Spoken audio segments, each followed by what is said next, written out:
안녕하십니까, 이진우입니다. 최근에 기름값과 곡물 가격이 급등하면서 물가지수가 슬슬 올라가고 있습니다. 앞으로도 국제 유가는 더 오를 거라는 전망이 꽤 많고요. 또 기름값이 오르면 곡물 가격 상승도 이어집니다. 농사 짓는 데 들어가는 원가가 또 여러 가지 석유 제품들이 있으니까요. 이렇게 곡물 가격이 올라가면 하반기부터는 우리나라 식료품 가격도 오를 거라는 전망도 나오고 있고, 그러다 보니까 금융시장의 관심은 이렇게 물가가 오르면 혹시 중앙은행들이 금리를 올리지 않을까 하는 또 걱정들을 하고 있습니다. 이번 주에는 달러화 가치가 강세로, 달러가 상승세로 돌아섰는데, 달러가 강세가 된다는 건 미국 경기가 상대적으로 좋아진다는 의미로도 또 해석될 수 있겠죠. 오늘 이런저런 국제 유가, 곡물 가격, 달러화 가치 등등 금융시장 동향을 자세하게 살펴보겠습니다. 2월 5일 금요일 손에 잡히는 경제, 광고 듣고 바로 돌아오겠습니다. 경제 뉴스들부터 챙겨 들어보겠습니다. 오늘은 어예진 경제전문기자 나오셨습니다. 어서 오세요. 안녕하세요. 어제 부동산 공급 대책, 네. 그동안 벼르고 별렀던 거, 설 전에 발표하겠다던 거, 네. 그게 나왔는데, 요지는 보니까 재건축, 재개발을 활성화하겠다. 낡은 주택을 밀고 새 아파트 짓는 거. 네, 근데 이게 잘 안 되는 이유가 이런저런 합의도 잘 안 되고, 맞아요. 인센티브가 많지도 않고 그냥 좀 한 10년 더 삽시다 하는 분들이 그 동네에 많아서 잘 안 되는 거니까, 우리가 네, 파격적으로 인센티브를 좀 들여서 네. 이 정도면 동의 안 하실 수 없게 그렇게 좀 만들어 보겠다. 이게 핵심이더군요. 맞습니다. 먼저 총괄적인 대책을 조금 얘기를 해드리면, 예. 서울에만 32만 가구를 더 공급하겠다는 계획입니다. 32만 가구 하면 잘 와닿지 않는데, 이 분당 신도시 3개를 합친 정도고요. 수도권까지 합치면 61만 가구가 됩니다. 전국의 5개 광역시까지 합쳐서 총 83만 가구. 이번 공급 대책의 목표가요, 규제를 과감하게 풀고 엄청난 물량을 공급해서 주택이 부족할 거라는 인식 자체를 없애겠다는 겁니다. 예. 이번 대책에 따른 전체 주택 공급 물량 중에 70~80%는 실수요자들을 위해 분양주택으로 공급을 합니다. 예. 청약 방식도 30%는 가점이 낮은 3040 세대를 위해서 3년 이상 무주택자에 한해서 추첨제로 공급을 한다고 합니다. 그러니까 확률도 그냥 운 좋아도 될 수 있는, 네. 물론 무주택이어야 하지만 네, 그런 방식도 동원하겠다 하면 이제 희망을 갖고 또 계속 기다릴 수 있는 명분도 생기긴 하겠는데, 네, 이번에 나온 83만 가구라는 이 숫자가 예전에는 신도시를 지어서 뭐 100만 가구 공급하겠습니다라고 하면 그거는 이러나 저러나 반드시 지어지는 거잖아요. 네, 허허벌판 저 빈 땅에다 짓겠습니다 하는 거니까. 그렇죠. 가서 불도저만 가면 이제 지을 수 있는 건데, 네. 이번에 발표된 83만 가구는 이미 기존에 거기에 살고 있던 낡은 주택 소유자들이 동의를 해주셔야, 해주셔야. 그러니까 극단적으로는 하나도 안 하면 한 채도 공급 안 될 수도 있고, 맞아요. 또 동의를 점점 굉장히 생각보다 많이 해주시네 그러면 100만 가구가 넘어갈 수도 있는, 있어요. 이 83만 상당히 가구 유동적인. 자체가 네. 확정이 아니라, 네. 이 지역에서 여기가 가능할 것 같네, 이 지역에서 여기가 가능할 것 같네, 이거를 다 모아서 네. 추산을 한 건데, 대충 문제는 이 정도는 주민의 동의를 받지 않은 상태. 그렇죠. 그러니까 이게 이번에는 이 숫자가 이보다 많이 작을 수도 있고, 그렇죠. 또 많이 클 수도 있는, 맞습니다. 그런 여지를 꽤 둔 동의가 관건이죠. 그런 거죠. 예. 공급하는 방식은 낡은 주택들 밀면 허허벌판 되니까 거기에 아파트 짓겠습니다. 예전보다 더 빽빽하고 높게, 네. 그런 겁니까? 일단은 공급 방식이요, 크게 5가지인데 큼직한 것만 말씀을 드리면, 먼저 서울에 낙후된 역세권이나 준공업지역, 준공업지역이라 그러면 뭐 구로나 영등포, 금천이 대표적인데요. 저층 주거지를 고밀 개발해서 약 12만 가구로 공급하는 것입니다. 역세권의 경우에는 용적률을 700%까지 늘리는데, 일반 아파트 밀집 지역이 200에서 250%거든요. 강남 지역 고층 아파트 밀집 지역이 500%. 예. 그러니까 그보다 더 높고 촘촘하다, 이렇게 생각하시면 됩니다. 또 하나는 지금 가장 많이 나오는 얘기인데, LH나 SH 같은 공기업이 주민들의 동의를 얻어서 조합 없이 자기들이 직접 시행해서 9만 3천 가구를 공급하는 방법입니다. 예. 그러니까 보통 우리끼리 재건축 재개발하면 조합부터 설립해야 되고, 뭐 여러 이해관계 하나하나 다 조율해야 되고, 뭐 예. 허가 받아야 되고, 심의도 거쳐서 평균적으로 13년이 걸리는데, 그래서 또 싸우기도 하고. 네, 이걸 공기업이 해서 5년 이내로 줄이겠다, 이렇게 공언을 한 겁니다. LH공사 김 과장이 재개발 조합장이 되는 거예요. 네, 맞습니다. 투잡으로. 네. 예. 이거는 토지 소유자들의 동의를 얻는 게 관건인데 공기업에 넘기면 기존 예상 수익의 10에서 30%포인트 추가 수익률을 보장하고 아파트와 상가에 우선 공급 기회를 주겠다. 예. 또 재건축의 경우에는 초과 이익 환수제와 2년 의무 거주를 면제하겠다는 이런 당근을 제시한 상황입니다. 그러니까 세금 거둘 것도 많이 안 걷는다는 뜻이니까 사실은 직간접적인 정부 예산도 많이 투입하겠다는 뜻이죠. 뭐 그렇죠. 초과이익 환수제면 있었다면 돈이 들어올 지역에서 재원이 그만큼 그돈 안 있냐도 사실 받겠습니다. 그래서 문제가 그러니까. 되고 있습니다. 예. 네. 그래서 이제 여기에서 문제가 현물 선납이라는 개념이 등장해 하거든요. 그러니까 기존 소유자가 토지를 나라에 매각하는 방식으로 공공이 부지를 확보하는 건데 예. 이 현물 선납을 하면, 그러니까 공공에 매각을 하면 그래야 추진이 될 테니까. 네, 예. 추후 분양받을 아파트 가격에서 공공에 넘긴 가격을 제하고 우선 공급해준다는 얘기입니다. 그러니까 만약에 현물 선납을 했는데 나중에 분양가가 너무 뛰어서 추가 금액을 감당하기 어렵다 이렇게 얘기하면 모자란 금액에 대한 소유권을 또 공공에 넘기면 됩니다. 예를 들면 어떤 얘기예요? 이게? 예를 들면 기존 주택의 가치가 6억 원인데 예. 분양가가 10억 원일 경우에는 일단은 4억 원이 부족하잖아요. 내가 추가 분납금 내야죠. 내면 되는데 그 예. 추가금이 없을 경우 네. 감당을 할 수 없을 경우에는 이 모자란 금액에 대한 소유권을 공공에 넘기는 겁니다. 아, 그럼 국가가 그 4억 원 투자를 할게 그런 뜻이군요. 그런 셈이 그 대신 되죠. 집의 지분을 국가랑 나눠 갖자. 네, 그래서 추가 부담 없이 입주해서 살다가 나중에 매각할 때 이 예. 처분 이익을 토지 주인이 나는 6억을 일단은 팔았으니까 6대4 지분이니까. 네, 예. 60% 공공이 40%씩 가져가는 이익 공유형 방식의 공급 모델인 거죠. 그리고 뭐 이거 외에도 나머지는 수도권과 5대 광역시에 26만 3천 가구가 들어가 신규 공공 대지를 지정해서 주택을 조성하는 방안이 있습니다. 예전에는 이렇게 새 아파트 지어봐야 나는 저거 살 돈도 없고 대출 받아도 이자 낼 돈도 없어. 그럼 나는 반댈세. 보통 그러실 텐데 네. 그러지 마시고 반대하지 마시고 이거 이렇게 하면 저희가 또 그럼 투자도 같이 해서 반반씩 나눌 옵션도 있으니까 찬성해 주시죠. 이제 하는 설득을 하겠다는 뜻이군요. 그렇습니다. 뭐 사업성이 좋은 강남 대단지는 알겠어요. 조금 미온적일 수도 있다 이런 반응도 있죠. 네. 그러니까 여기저기 이미 집이 존재하는 곳에 집을 부수고 다시 지어야 되니까 이제 이런 약간 복잡한 솔루션이 필요한 건데 네. 이런 것들은 그럼 어디에 짓느냐, 어디에 들어가는 거냐는 질문은 여기저기 곳곳에라고 답을 할 수밖에 없겠어요. 맞습니다. 이 부분이 이번 대책에서 앙금없는 찐빵이라는 소리를 많이 듣는 대목인데 예. 어제 내놓은 대책에서는 공급 가능한 수치만 제시를 하고 구체적인 사업 대상 지역은 밝히지 않았습니다. 다만 어제 변창흠 국토부 장관이 MBC 뉴스데스크에 출연해서 택지 개발 지구는 전국에 약 20개 정도를 지정해서 신규 예. 택지를 개발할 건데 대부분 입지 확정이 돼 있다. 하지만 세부적으로 발표하기에는 지자체와 협의해야 될 부분이 있어서 아직은 못한다. 한두 달 후에 두세 차례에 나눠서 구체적으로 발표를 하겠다라고 설명을 했고요. 예. 이 정도 규모가 그럼 서울에 가능은 했었던 거야? 라는 질문이 있을 수 있는데 이런 의문에 대해서도 변 장관은 서울의 준공업 지역같이 무질서하게 입지된 저효율, 저밀도 지역이 많은데 이를 잘 활용하면 충분히 가능하다 이렇게 답변을 했습니다. 네. 또 하나 남는 질문은 이게 잘 추진된다고 하면 그럼 새 아파트 언제쯤 나옵니까? 이제 하는 네. 걸 텐데 보통은 잘 추진된다는 전제하에 지금까지는 아무것도 안 했던 동네에서 바로 이제 합의부터 시작하고 주민들 회의를 시작하면 네. 최소한 10년 아, 입주 때까지 네. 보통 그렇게 걸리고 더 걸리는 경우도 꽤 많은데 네. 이거는 조금 앞당기겠다는 뜻이긴 합니다만 그래도 한 7년 걸리겠어요. 아무래도 실제 주택 입주까지는 6, 7년 정도 이상 걸릴 것으로 예상이 되는데요. 예. 지금 언론에 83만 호 공급 대책 이렇게 나오니까 공급이 되나 보다라고 생각을 하실 수도 있는데 자세히 보면 2025년까지 전국 대도시에 약 83만 호 주택 공급 부지를 확보한다. 이렇게 보도 자료에도 나와 있습니다. 다만 땅 확보하는데 시간이 많이 걸린다는 뜻이에요. 합의도 그렇죠. 하고 또 팔기도 하고 해야 동의도 되니까. 구해야 되고. 예. 예. 근데 다만 이제 변 장관 설명에 따르면 아주 작은 규모의 경우에는 1년 내에도 가능하고 리모델링이나 매입 임대주택은 몇 개월에서 1, 2년이 소요될 거다. 그리고 3, 4년만 해도 만들어지는 다양한 사업 모델이나 사업 방식이 가능한 구조를 만들었기 때문에 뭐 네. 신도시처럼 오랜 기간이 걸리지는 않을 거다. 이렇게 설명을 했습니다. 결국은 정부의 약속을 믿고 주민들이 동의를 해주느냐가 가장 큰 관건인데 그게 잘 되면 뭐 예상보다 더 많이 공급될 수도 있을 테니까. 네.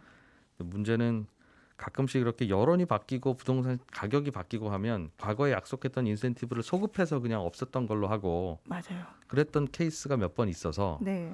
이번에도 그런 거 하자고 할 때 반대하는 주민들은 저러다 정부 말 또 바뀌면 우리가 손해인데 하지 맙시다라고 할 때 네, 네. 설마 정부가 그러겠어요 하는 설득을 하기가 좀 어려워지는 상황이 네.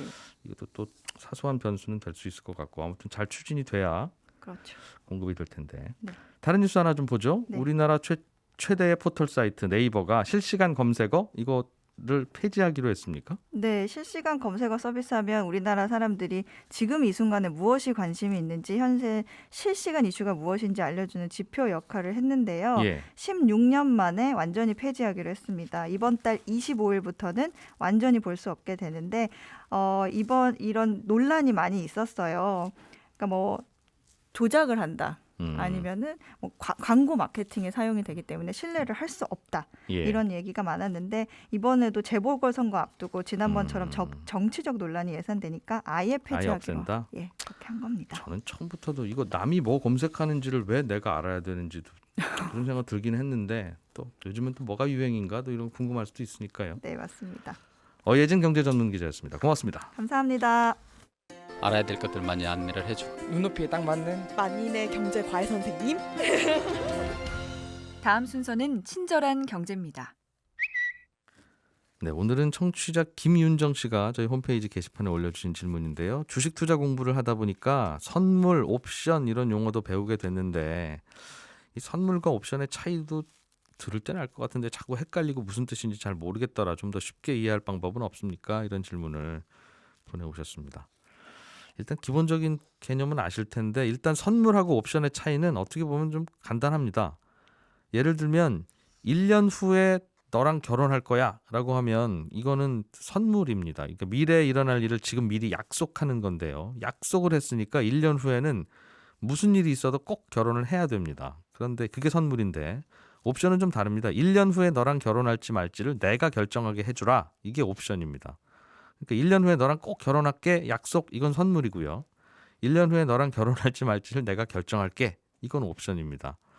그럼 들어보면 어떠세요? 선물이 좋은 것 같으세요? 아니면 옵션이 좋은 것 같으세요? 당연히 옵션이 좋겠죠. 선물은 1년 후에는 싫든 좋든 꼭 결혼을 해야 되는 거니까 그 선택이 옳았을 확률이 한 반 정도는 밖에 안 되는 건데 옵션은 1년 후에 봐서 계속 좋으면 결혼하는 거고 선택권이 나한테 있으니까 마음이 바뀌었다 싶으면 안 해도 되는 거니까 꼭 해야 되는 선물보다는 해도 되고 안 해도 되는 옵션이 당연히 훨씬 좋습니다. 그러니까 가격도 당연히 옵션 가격이 비싸겠죠. 그러니까 선물은 아파트로 치면 아파트 분양 계약서에 도장 찍고 분양 계약을 한 거고요.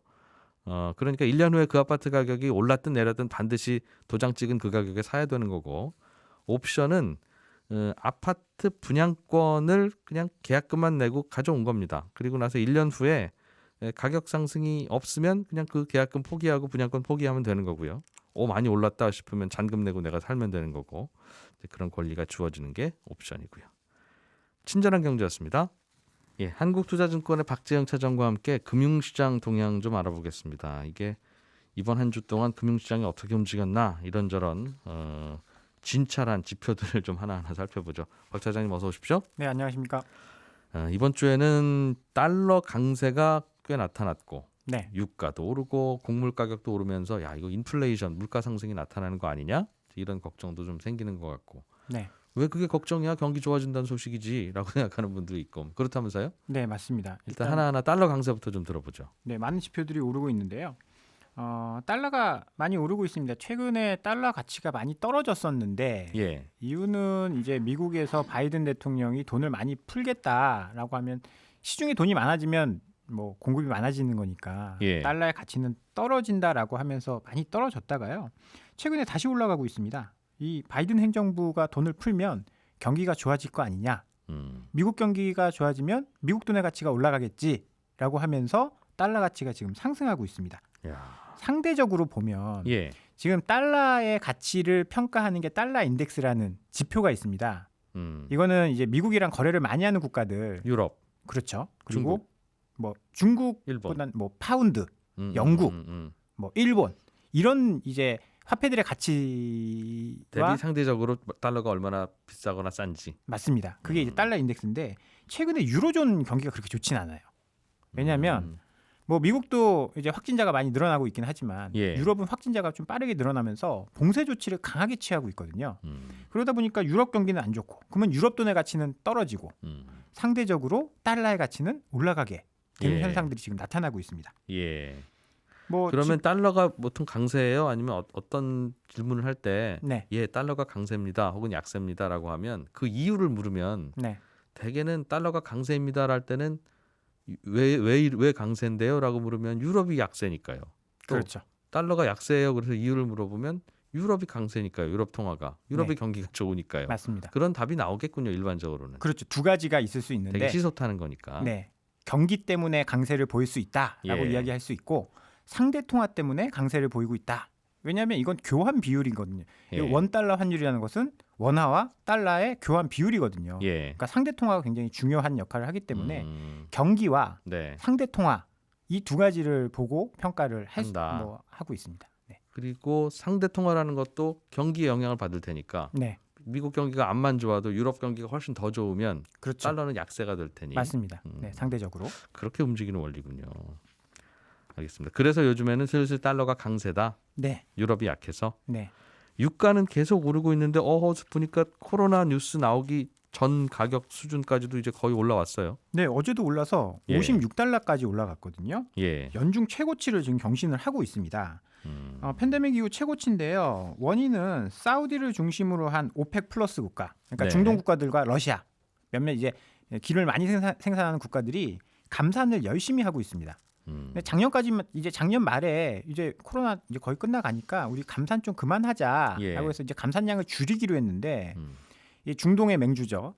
사우디가 이건 안 될 것 같아. 좀 더 석유 가격 올립시다. 네. 그러면서 본인 혼자 사우디 혼자 100만 배럴을 하루에 100만 배럴을 감산하겠다라고 발표를 했거든요. 예. 그러다 보니까 유가가 공급은 좀 줄어들고 있고 최근에 우리나라도 많이 춥잖아요. 예. 지금 미국도 뭐 북동부 지역에 한파가 난리라고 합니다. 난방 그렇죠. 하는 수요가 늘었군요. 난방 수요가 늘어나면서 수요도 좀 늘어나고 있고요. 그다음에 또 경기도 좋아지고 뭐 바이든 대통령이 부양책한다라고 해서 현금 뿌리면 기름 같은 것도 많이 살 거 아닙니까? 예. 이제 수요도 늘어나고 공급도 줄어들다 보니까 56달러까지 지금 올라가는 지금 상황이 좀 나오고 있습니다.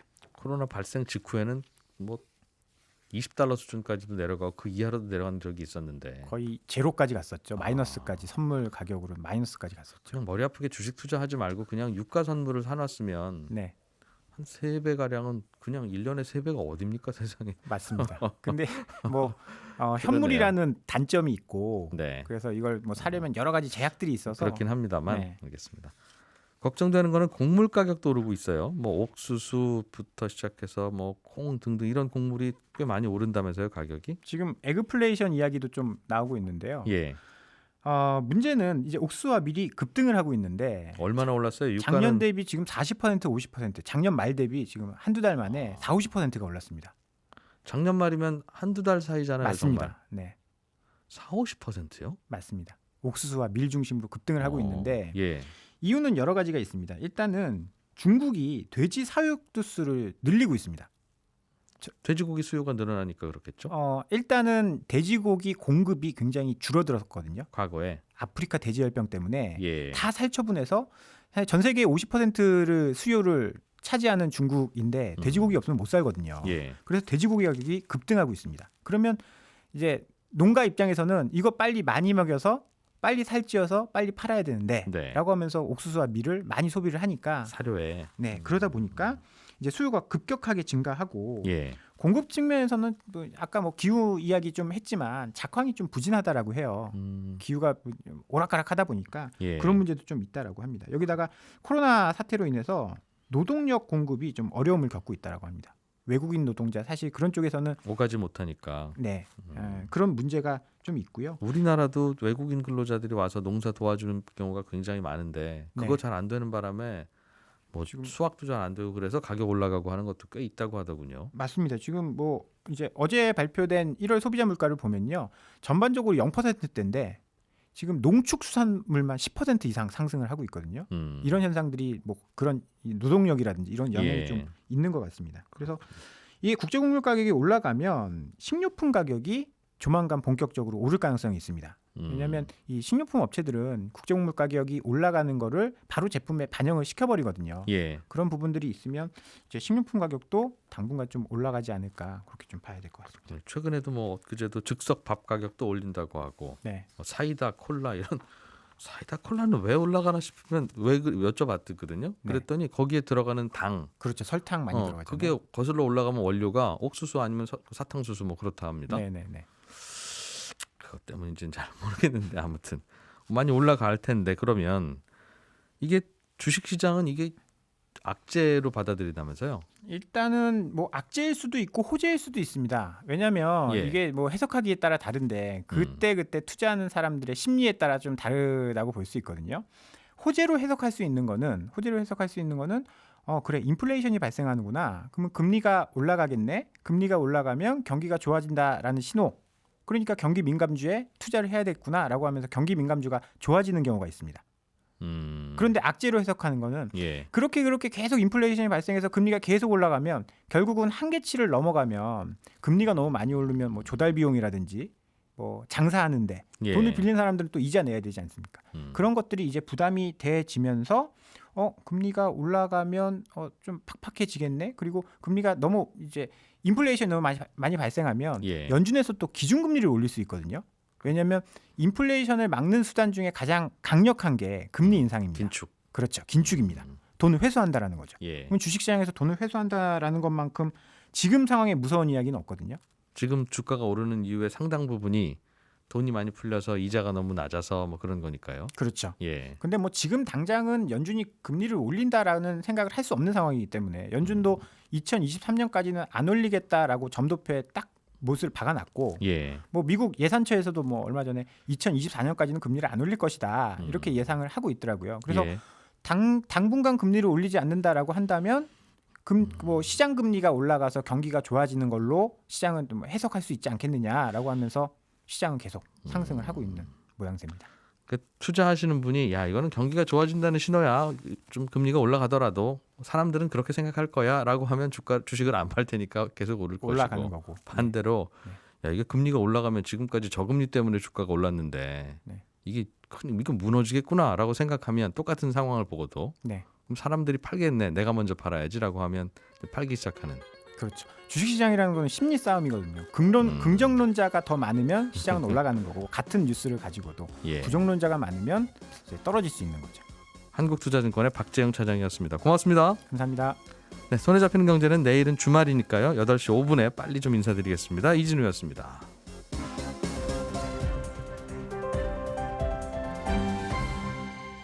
경제를 생각하는 사람들의 즐거운 습관. 이진우의 손에 잡히는 경제.